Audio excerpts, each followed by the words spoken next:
ವಿಶ್ವಭಾರತಿ ಎಲ್ಲ ವೀಕ್ಷಕರಿಗೆ ನಮಸ್ಕಾರ. ಕಿತ್ತೂರು ರಾಣಿ ಚೆನ್ನಮ್ಮ ಈ ಹೆಸರು ಹೇಳಿದ್ರೆ ಮೈ ಪುಳುಕ ಆಗುತ್ತೆ.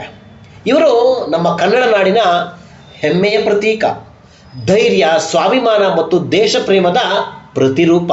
ಬ್ರಿಟಿಷರ ವಿರುದ್ಧ ಹೋರಾಡಿದ ಭಾರತದ ಮೊದಲ ಮಹಿಳಾ ಸ್ವತಂತ್ರ ಹೋರಾಟಗಾರ್ತಿ ಕಿತ್ತೂರು ರಾಣಿ ಚೆನ್ನಮ್ಮ ಎಂದು ಇವರು ಪ್ರಸಿದ್ಧಿಯಾಗಿದ್ದಾರೆ. ಇವರು ಅಕ್ಟೋಬರ್ 23, 1778ರಂದು ಈಗಿನ ಬೆಳಗಾವಿ ಜಿಲ್ಲೆಯ ಕಿತ್ತೂರು ಸಮೀಪದ ಕಾಕತಿಯಲ್ಲಿ ಜನಿಸ್ತಾರೆ. ಚಿಕ್ಕಂದಿನಲ್ಲೇ ಕತ್ತಿ ವರಸೆ, ಕುದುರೆ ಸವಾರಿ, ಬಿಲ್ಲು ಬಾಣದ ತರಬೇತಿ ಪಡಿತಾರೆ. ಧೈರ್ಯ ಮತ್ತು ಬುದ್ಧಿವಂತಿಕೆಯ ಇವರು ನ್ಯಾಯಪರತೆಯಿಂದ ಎಲ್ಲರ ಅಚ್ಚುಮೆಚ್ಚಿನ ವ್ಯಕ್ತಿಯಾಗಿದ್ದರು. ರಾಣಿ ಚೆನ್ನಮ್ಮ ಕಿತ್ತೂರಿನ ಸರ್ದಾರ್ ಮಲ್ಲಸರ್ಜ ದೇಸಾಯಿರನ್ನ ಮದುವೆ ಆಗ್ತಾರೆ. ಈ ದಂಪತಿಗಳಿಗೆ ಮಕ್ಕಳಿರಲ್ಲ.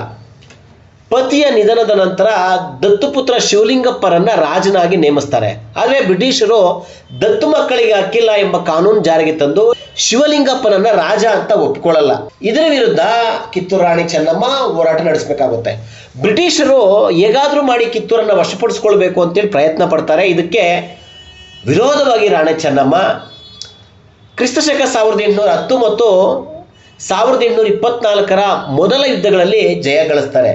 ಇದರ ವಿರುದ್ಧ ಬ್ರಿಟಿಷರು ಮತ್ತೆ ಅಂದರೆ 1824ರಲ್ಲಿ ಯುದ್ಧ ಮಾಡಿ ರಾಣಿ ಚೆನ್ನಮ್ಮನನ್ನ ಬಂಧಿಸಿ ಬೈಲಹೊಂಗಲದ ಜೈಲಲ್ಲಿ ಇಡ್ತಾರೆ. ಜೈಲಲ್ಲೇ 5 ವರ್ಷ ಕಳೆದಂತಹ ರಾಣಿ ಚೆನ್ನಮ್ಮ ನಿಧನರಾಗ್ತಾರೆ. ಕಿತ್ತೂರು ರಾಣಿ ಚೆನ್ನಮ್ಮ ಇಂದು ನಮ್ಮ ಕರ್ನಾಟಕದ ಧೈರ್ಯದ ಸಂಕೇತ. ಇದರ ಅಂಗವಾಗಿ ಕಿತ್ತೂರು ಉತ್ಸವವನ್ನು ಪ್ರತಿ ವರ್ಷ ಅಕ್ಟೋಬರ್ ತಿಂಗಳಲ್ಲಿ ಸರ್ಕಾರ ಭಾವಪೂರ್ಣವಾಗಿ ಆಚರಿಸುತ್ತೆ. ಬೆಂಗಳೂರು ಸೇರಿದಂತೆ ರಾಜ್ಯದ ಮೂಲೆ ಮೂಲೆಗಳಲ್ಲಿ ಧೈರ್ಯದ ಸಂಕೇತ, ಹೋರಾಟದ ಪ್ರತಿಬಿಂಬವಾಗಿರ್ತಕ್ಕಂಥ ಕಿತ್ತೂರು ರಾಣಿ ಚೆನ್ನಮ್ಮನ ಪ್ರತಿಮೆಗಳನ್ನು, ಸ್ಟ್ಯಾಚ್ಯೂಗಳನ್ನು ಸ್ಥಾಪಿಸಲಾಗಿದೆ. ಇದು ನಮ್ಮ ಹೆಮ್ಮೆಯ ರಾಣಿ ಚೆನ್ನಮ್ಮನ ಬಗ್ಗೆ ನಮಗಿರುವ ಗೌರವ ಮತ್ತು ಅಭಿಮಾನ.